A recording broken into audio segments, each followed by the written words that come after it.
गांधी जी चयो आहे त मां पंहिंजे घर जा दरियूं दरवाजा बंद रखण नथो चाहियां। दुनिया भर जी संस्कृति जो मां स्वागत थो कयां, पर ॿियनि संस्कृतियुनि जी हवा मूंखे मुंहिंजी पंहिंजी संस्कृति खां ई परे करे छॾे, इहो मां थियण न ॾींदुसि।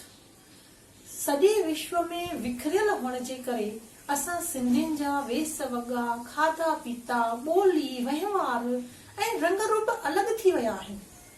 इन खां इनकार नथो करे सघिजे, पर असीं हर हिकु सिंधी पंहिंजे अंदरि जाचियूं, आत्म निरीक्षण कयूं त असां गुजराती नुमा सिंधी, मराठी नुमा सिंधी, अमेरिकन सिंधी या यूरोपियन सिंधीअ जो दिल सिंधी आहे या न। असां में अञा बि सिंधीपणे जो अहसास ज़िंदा आहे या न। असां अञा बि सिंधी हुअण ते फ़ख्रु करे रहिया आहियूं या न। जे जवाब हा में आहे त अञा बि उमेद करे सघिजे थी त असां सिंधी पंहिंजी जातीअ खे बचाए रखी सघंदासीं।